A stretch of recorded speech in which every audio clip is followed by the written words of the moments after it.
What's up YouTube and welcome back to the Safe Zone. My name is Cole, or the Master Reactor, and today we're here with another Anthony Padilla video. This one is I Spent a Day with Philza.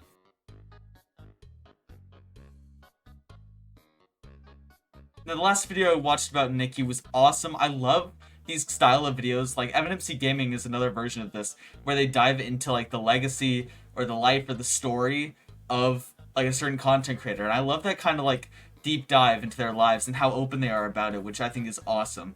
But I'm excited for this video. If you are as well, please make sure to hit the subscribe button down below. Quick announcement, our Discord is currently up. You can find it in the link in the description or on my channel page. It's going to be on my banner, so please make sure to go check that out. But while you're down there, please make sure to hit the subscribe button. We are so close to 440 subscribers, which is blowing my mind. Thank you so much for the support. I honestly really am so thankful. But while you're down there hitting that subscribe button, hopefully, you can also make sure to hit that like button because it will always help the channel. And also make sure to leave a comment on what you think I should react to next or what you thought of the video. I'm always open to suggestions and I love hearing what you have to say.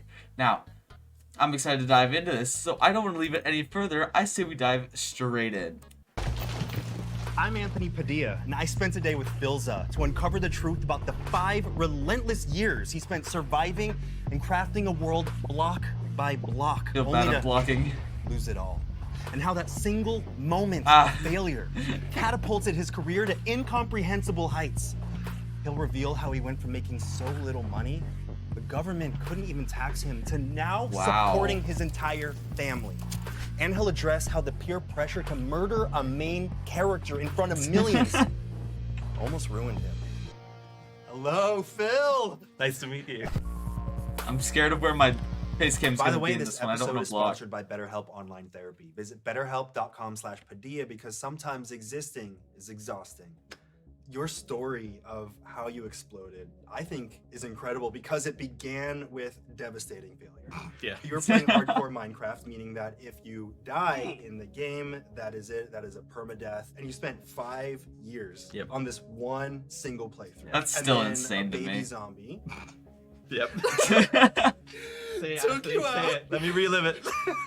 Sorry to give you flashbacks, but you had thousands of hours of gameplay on there. I'd spent a lot of time in it. It was mainly the only version of Minecraft that I liked playing. You enjoyed the high risk. Yes. The one wrong. It is move very and fun you're to play a gone hardcore forever. world. Pretty much. It just made everything more significant. Everything I did, everything I made could just be gone in a flash. What did that feel like in that moment when you lost everything? Devastation, grief, and like disbelief, and then eventually acceptance, and like eventually I Those started like stages of tearing grief. up because I was like realizing like, oh shit, it's actually just gone. I feel like most people would consider that to be the biggest failure. In that moment, you actually Which it was. gained recognition around the world. You were like memed like crazy. It was nuts because of everyone just spreading it and just being like, ha, it's pretty funny, but oh my god, that sucks. News companies picked it up, and I was on the BBC. My gran like called me afterwards, was like, well, I just saw you on the telly. Yes, gran.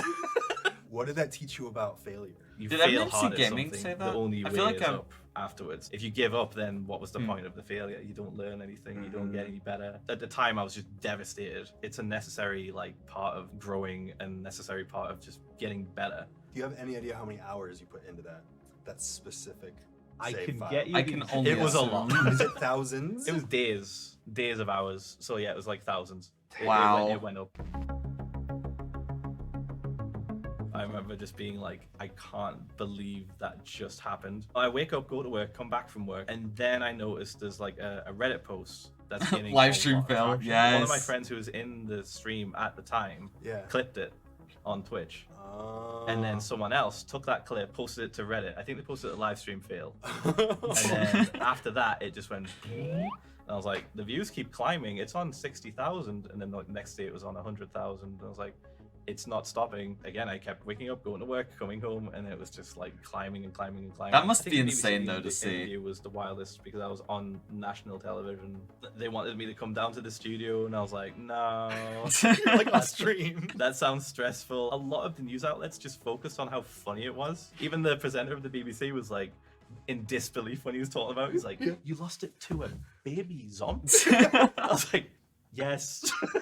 How did that start changing your numbers in terms of viewership, subscribers? I mean, for sure, Slow at that first. like It was like a couple of hundred, and it would stayed at a improve. couple of hundred for a bit. It got higher and higher and higher when they realized I was going to keep playing hardcore and I was going to try and beat the next record, I was like, oh man, I should probably start uploading more content to YouTube as well.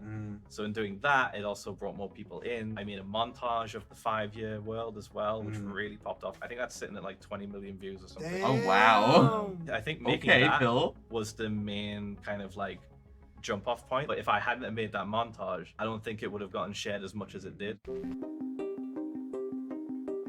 What was your childhood like? I think kids growing up now do spend a ton of time playing video games. Oh yeah. What? But the difference was back then when I was younger, it was just a very solo thing, and I just did not want to go outside or play with anybody. Like, I remember my mum being like really worried about me. She was like, "He's not gonna grow up like with any friends. Gonna have like social anxiety, all this stuff," which I kind of did. But besides the point, I was just all about video games, and I liked just the control and like the basic sort of like I can do this and get good and just grow from there pretty much. Was there? I can understand that. You avoided interacting with other kids. Other kids just scared me. I feel bad. I'm blocking Phil. I'm sorry. A lot when I was younger, to such a point where I got moved out of my school to a new one. Back then, I had like super blonde Oh my gosh, hair, you and I young stood Phil. out like amongst everybody who had like brown and black hair, and I was very pale. So I feel like that was like a key factor in it because it was just constant, and they'd like pull my hair and stuff and push me on the ground. Because of that initial bullying at the start, I was just so untrustworthy of just anyone that was nice to me because I thought it was just a trick. One day I listened to my mum and went outside and tried to play with the kids. They heard that I had a swing set and a slide in my back garden, and they were just like, "Can we go in your back garden and play on the swing? Can we go?" And then I was just like, "Sure, yeah, I'll trust you." It immediately got broke by some big kid on a skateboard. He like rode down there, and my mum got like really pissed. She like kicked them out. But I remember speaking to them, and they just didn't want anything to do with me. You know how kids can be? They're so mean. Like, Yeah. Especially honestly, at a young age. yeah. So I just took that pretty hard and just doubled down on being alone. You can vividly remember one of the first memories that shaped you. Gods, Metroland, rest in peace. You know how What? like, when you grow up and like you realize you can only remember back so far? This moment was like the moment my brain turned on. This is Like, your first memory that you can remember. It's pretty high up there, yeah. But it was such a pinnacle moment of me just like realizing that I wasn't invincible. I was just an absolute lunatic child. I would climb on trees. I would jump off buildings. I say buildings, they were like small buildings. Okay, yeah. Like a parkour kid. At a very early age, I was just climbing on shit I wasn't meant to climb on.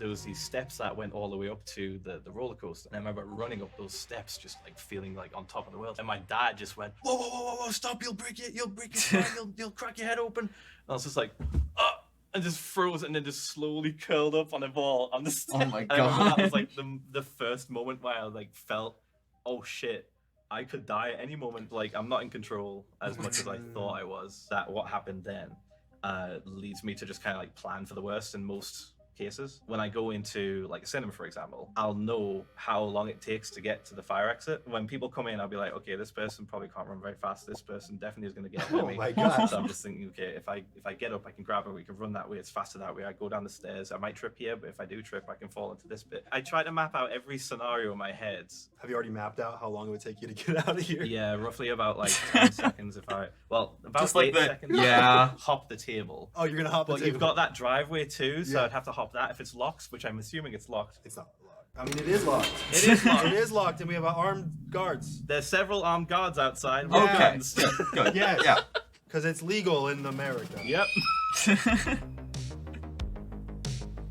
When did you start streaming? I want to say 2006 or 7 maybe. Wow. This was on Twitch, Justin.tv. which was called Justin.tv. Oh Yeah, my the old gosh. monkey in the corner with the camera. So I used to make videos and like montages. Oh, yeah, that I would quality. Also watch live streams, watching the live stream through Windows Media Player with like this weird link that they gave you. At 240p, I think. or Oh, less. So I've always yeah. been into media and like sharing media. I always Yeah. found it like really fascinating and fun. So as soon as I realized I could do that live, I was like, holy shit, I'm gonna figure this out. I'm gonna do it. Did anyone watch you back then? Barely, like 1 to 2 people maybe. And then like eventually, the more I did it, the more friends I'd made would join and just kind of like hang out and just be like, oh, Phil's streaming, I'll just see what he's up to. What drew That is you to something live good stream? about Was it online feeling like gaming. you were with friends? But it's The also a live downfall. interaction with chat, being able to see like some of my friends like respond and stuff to funny things that happened, and also just kind of having like some sort of a catalog of just stuff that I did. Like anything cool I did on a game wouldn't just be for me anymore. I could share it. Video games were kind of a form of escapism. What were you escaping from? Just reality, pretty much. I was so bored of it. Just Like, reality. getting That to is- school, like just having to Respect. work places. Having to move my body. Yeah, pretty much. I was just like, man, I really enjoy playing this game where I can fly. That's cool. Like, Yeah. way more fun than real life. And you met a lot of people through streaming, even if it was only to like a handful of people, including your wife, who Yeah. is here. Oh. He's on the back. Hello. Hello. I was basically streaming Minecraft Hardcore, the 5-year world I lost, and she joined the chat and was just like, "Hey, what's up?" Like, just Yeah. wanting to like talk. I ended up taking her on a tour of my whole world at the time. She was in my chat specifically to learn about Minecraft because she used to work with kids, and like, Oh, that was something that's that they cool. were super interested in. So she wanted to know more about it to better kind of reward them for good behavior and that. And she was learning from you. Yeah, pretty much. And then you met up in person, the rest was history. Oh, dude, you skipped a huge. Yeah. Well, 10 that- days later. Hold on. She kind of just became friends with like my friends at the same time, and then eventually we spent more time together as well, playing games. Like she was on my streams and stuff. We added each other on Discord, so I made like a little server for us. just to hang Okay. out. Just for you two. I was like, I have this other server, but do you want to join this one? Just hang out, watch movies. Oh, oops, there's no one else here except us. I think our official first date that I can remember was not even a date on her end, but in my head I was like, oh my god, this is crazy. We're alone in a call and we're watching Tron Legacy. Oh my gosh. And then The most eventually, like, romantic later, movie. I kind of confess. Rest is history. How much did your financial situation change? Astronomical. It was ridiculous. I'd never seen that much money in my life. I was just like, what the is happening? I felt like I was in Monopoly. I was like, did everyone just land on my square at the same time? What the I was probably earning just roughly like, I would say $14,000 a year. And I was also putting like That's crazy. half of that into the house with my mother. For a good while, I was barely getting taxed, because I just wasn't earning enough. Yeah. People come at my channel like, I'm going to uni. You got any tips on like eating like cheap? And I was like, noodles, amazing. You just get tons of noodles for like super cheap. Put a bit of ham in them one day, Oh. bit of chicken in the next day, bit of sweet corn in the next Ooh, day. so much variation. Every day of the week, you can have a different meal, but it's still noodles. True. Better prepare to start slurping. 'Cause you're going to be slurping a lot. You were blowing up, seeing insane Sorry? numbers on Twitch. You were seeing insane numbers on YouTube, but you still worked at your day job throughout that whole process. Yep, still worked in retail. Even like 3 of my friends at my retail job who knew what Twitch was, they were screaming at me to quit my job. I was so convinced it was just going to be one of those like 15 minutes of fame moments where you just Yeah. like pop Oh in yeah, for a I'm bit. and- sure. So I was like, I'm just going to take it easy. I'm going to keep doing what I've always been doing. I'm going to make videos. I'm going to stream and see where it goes. And if it goes somewhere, then I'll quit. So I think I waited like about 2 months, maybe 3 months. So you didn't have confidence that it would go anywhere. Zero confidence. I was way I mean, too, that's always a accustomed fear to that it all the just goes internet as a away. whole, like how things get viral and Yeah. then just disappear, Ah. and everyone's always chasing after that sort Yeah. of like viral hit. And I was just thinking, well, it seems like it's gone viral. I'm being contacted by news outlets all over the place, and literally almost everyone has seen it, but I'm still convinced at some point it will go away. I don't want to give up my day job and literally lose my income because I wasn't making a lot of money, Anthony, at the time. I was like bare bones, like helping my mum pay the bills. The moment it changed, where it like really was a wake-up call to me, was when I got my first big paycheck from YouTube. Oh, looked I at the can numbers, I was like, assume. shit, that's like how much I would earn in 2 years at my job. That's And I crazy. made that in a month, and I was like, oh, I have to do month? something. And I put in my 2 weeks notice not long after that, much to the hate of my manager. She did not like that. She didn't talk to me for like 2 weeks. The entire 2 weeks. She like barely said anything. Yeah. Normally she'd be very chatty. Yeah. Did not chat to me at all. What do you think struck her? I think she was just like mad that I was leaving or like got successful. I don't know. You can follow your dreams. You piece of shit. Imagine. You were making too little to be taxed on, and you were still giving half your paycheck to Yep. help with the family home. At that point, That's when awesome. I had that job, I lost my dad in like 2009, and that was pretty bad. He was already like not on the way out, but essentially he was already leaving my mother. He was leaving her because like she could not handle just his bullshit. Pretty much, he drank a lot, and it was not physical violence, but it was like mental abuse. And she put up with it for the entirety of me and my sister's childhood. So it's for you. For Wow. us. She is an absolute trooper. Age of like teenager, I kind of knew what was going on. I became like Oh her my main gosh. ally. We tried helping him. He always went back. Oh, always no, relapsed. Phil. He would like literally gaslight my mother into thinking that money was just missing. He would just threaten to leave every time because we were not financially stable without him. He was quite happily just like leaving me, my mother, and my sister to just fend for ourselves. So eventually it got to a Yikes. point where my mother was like, okay, you're old enough, we have enough money, I'm gonna divorce him, I can't take it anymore. And I was like, okay. But then after he died, we were like actually on our own. So it just boiled down to, okay, knuckle down, what can we cut, what can we like spend less on? She was like, I'm gonna have to ask more for this month. I was like, absolutely. She already felt guilty about taking money off me, and like she had to ask for more because she was just not like making enough. And I was like, I'll help, it's no problem. But like when everything started really nice off of him. in 2019 and like I started to become more popular, I was like, holy shit, I can take care of her. I can like actually look after her now. Like she doesn't have to worry about anything. Was that the first thought That's that went really through your head when you sweet. saw your paycheck? Yeah, I remember I was in the car and we were going shopping, and I looked at my phone. I got like the email from Google. And I was like, "Mom, look at this." She was like, "Oh my god!" She like froze. She had to like stop where she was in the street, and I was like, "It's okay. It's all right. It's all right. I'm gonna see what I can do with this." In secret, I paid off the mortgage as a Christmas Aw. present. Oh. That's I rang up the bank awesome. and I was like, "Okay, I wanna do this in secret. Please don't send any email notifications." And then just gave her a little card at Christmas, and she broke down and was like the happiest Aw. I think So I've ever like sweet. seen her. It was just so cool to do that. Do you have a fear of losing everything that you've built? I mean, that's always up here. Oh, yeah. but Yeah. I'm very careful. Like, I don't spend too much money. I'm not investing in risky things, you know. I'm Yeah. not doing anything crazy that would lose everything in a heartbeat. I'll always have those savings, and if everything disappeared tomorrow, I'd be good. I'd be all right. Do you feel pressure? That must be nice to constantly know that you're grow and set. Maintain your numbers. To some extent, yeah. People will still watch me if I just hang out and just do what I've been doing this whole time. And I know people will eventually get bored and move on to new things. And that's totally fine. But I don't want to have the pressure mold me to such a way that I change completely. I want to That's just very do what I fair. like. And if people want to watch me enjoy things I like, then that's cool. But I'm not going to be like, "Ah, you know, Minecraft isn't performing very well. I think I'm going to switch to Fortnite." I'd rather just be happier doing what I like to do. And I feel like a lot of people lose sight of that. Communities are built around the person. As long as you're having fun and providing fun content, you can be playing anything. During the Dream SMP, like all my friends were doing like roleplay on Dream SMP, and that's when it was blowing up with the whole Lemanberg phase. And I was watching them just like skyrocket in popularity. Oh yeah. And then my friend Wilbur but, Sut? yeah, he convinced Dream to get me on. Ooh, he was on the show too. I might have to watch I that. think he could be a good part of the team. And Dream was just like, sure, he sounds like a cool guy. Let's get him on. I joined at one of the most pinnacle moments, some would say, and I killed Will.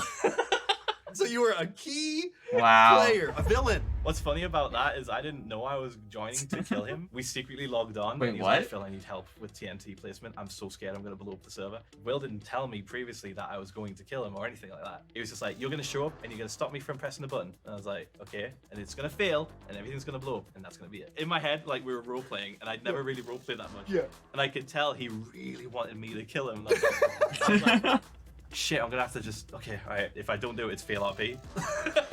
If I go, Phil, Will, do I kill you? Do I kill you now? That's fail RP. So I committed, and he told me afterwards, he's like, Phil, that was great. I was like, man, you didn't tell me I was gonna do that. He's like, better reactions, really, if you don't tell people. True. True. So all the reactions to you killing him were real. Yep, nobody knew. What impact did that have on your viewership? So I went from like 2,000, 5,000 viewers, Which is to good. anywhere from 40,000 to 100,000. Oh and my I couldn't gosh. quantify the numbers. I was looking at it, I was like, that's not real. And I remember the number. The I don't know if viewership got Evidence so Gaming nuts, mentioned it that, but started to that's get to me a little insane. bit. I was like, shit, I need to not look at this number. And I figured out that you can click the button on OBS. If you click viewership, it just vanishes. Little tip for small streamers, by the way. You can just click this and hide it. Don't f***ing look at the viewer count. It will f***ing ruin you. So like Smart. whenever I was streaming and the viewership climbed and climbed and climbed and climbed, and I noticed it started to mess with me a bit. I was like, Oh, really that is a weird self-conscious. I was like, noise. "Stick it." So now I'll just continue.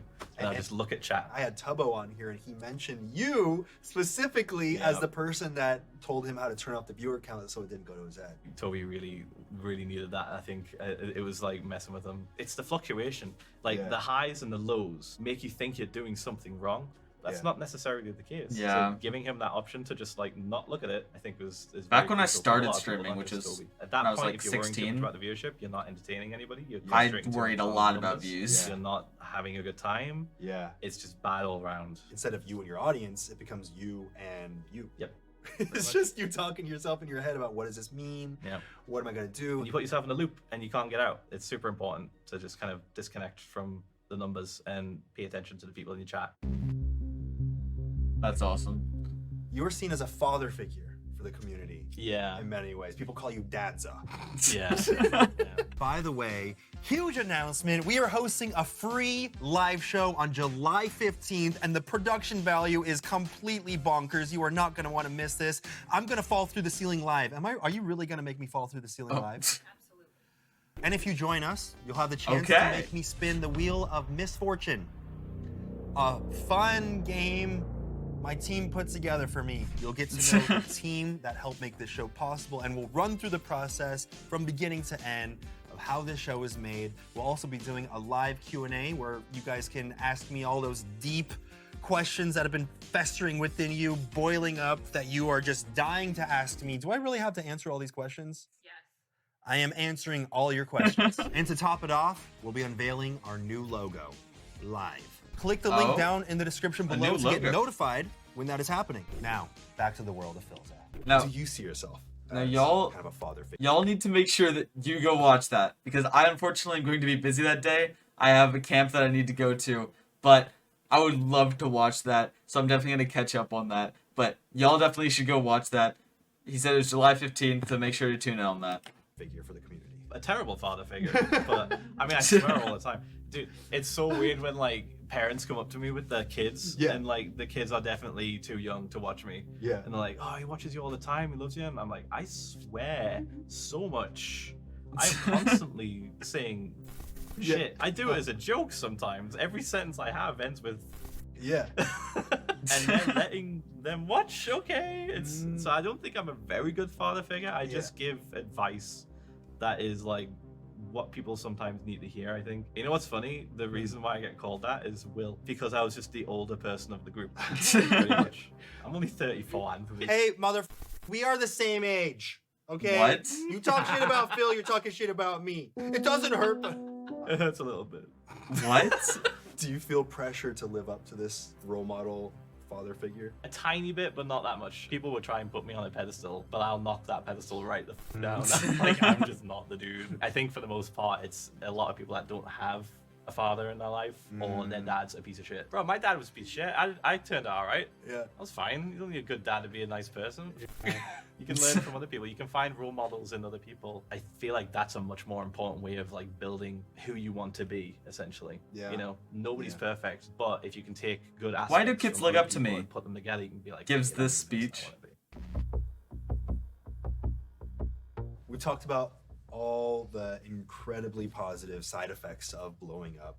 Are there any negative side effects that you witnessed? When it I'm comes to sure like there are. viewership increasing, there's a lot of like hate that comes with that because they think, why is this person popular? And I didn't really experience it all that much until I joined the Dream SMP. Just a huge amount of exposure. Yeah. With more exposure comes more eyes, and with more eyes comes more people that don't like you that much. It's just basic math. Like more Yeah. people watching you, Right. yeah, there's gonna be people that like you, but the people that don't like you also grows. You essentially get put on this giant pedestal of like this person has to be perfect, otherwise they do not deserve anything. I try not to let it bother me too much because it is such a small That's fraction smart. of people, Right. and a lot of the time it's people that don't even watch you.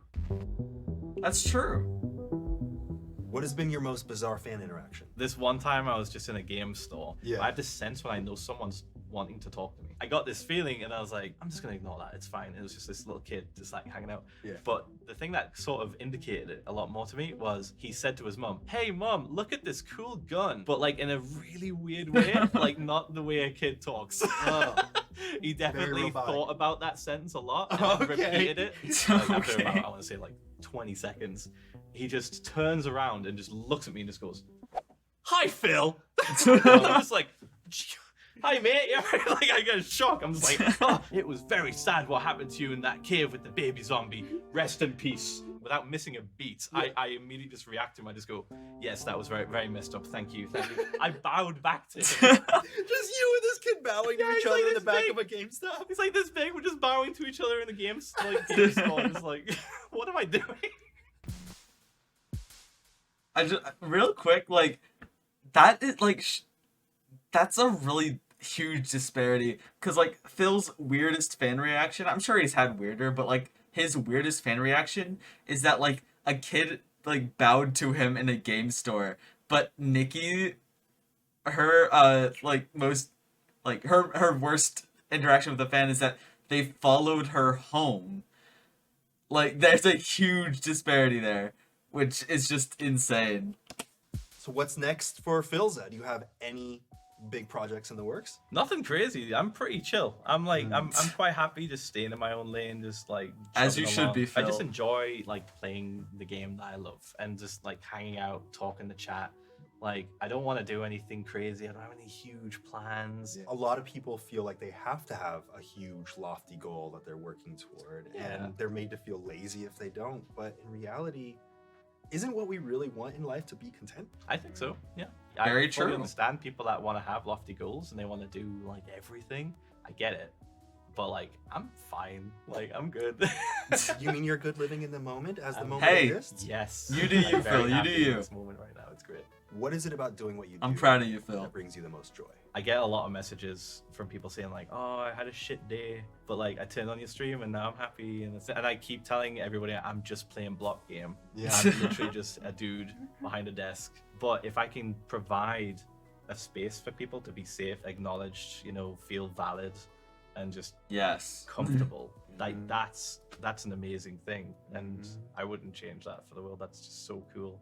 I spent Real quick before he gives this outro bit, I think this outro is near the end of the video, but that's something that I loved about Nikki as well. Something that she brought up in her video with Anthony is that like a main goal of at least Nikki and Phil so far, and I assume it's going to be universal across all of them, but is trying to give people a place where they can feel comfortable, feel known, and feel like wanted, because sometimes they don't have that in their lives, or sometimes they just need someone to tell them that they're enough, which is just absolutely amazing that these streamers know that people need that and are also giving people that satisfaction. That is awesome.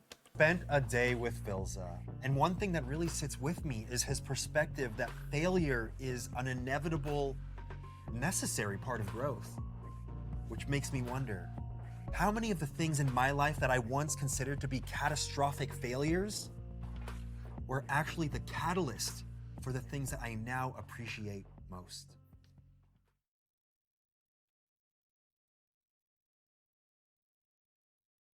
The funniest part is like the misinformation of me being old goes so far that like people actually think I'm like 50.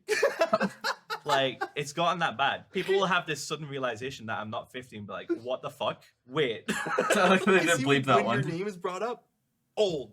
Yeah, it's just a meme at this point. It's probably just the 12-year-olds too. Anyone over the age of 20 when you're 12 is old. True. It's really weird being past the age in which your parents gave birth to you. Oh, Your do I think parents. about that? Oh, Yeah. Oh God. yeah, that's I think- weird. I know.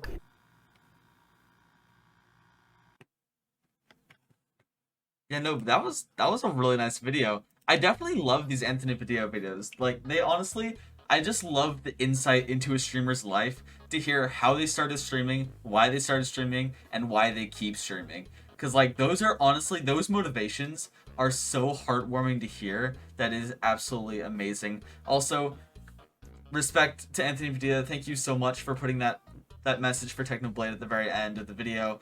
I really appreciate that. That's awesome. But like what I was saying before with like the comparison of Nikki and Phil's video that I've seen so far is that like streamers want to give their community a place where they feel like they belong. And that's what like I assume most content creators are trying to do with their content, or at least most decent human being content creators is that we don't just want an audience for views, and we don't just want it for subscribers. We're not in it for the money, although I'm sure money is a factor that keeps them going because it's a job. But like, still, it's to make people, it's to entertain. It's to entertain and to make people feel like they have a place to belong, which I absolutely love from these creators and truly respect. So that is so amazing to see them talk about that in this video. But this video was so amazing to watch. If you enjoyed this reaction, please make sure to hit the subscribe button down below. We're trying to hit 440 subscribers by the end of the month. I think y'all can do it. And if you don't want to, you don't have to hit it. That's totally fine. But if you want to help us hit that goal, the option's always there. And as I mentioned at the beginning of the video, we have a Discord server. I will link it in the description and it's on my channel page, so make sure to go check it out. But while you're done there, please make sure to leave a like and also comment on what you think I should react to next or what you thought of the video. I'm always open to suggestions and I love hearing what you have to say. Now, that's about it for today. I will see you all next time. Goodbye.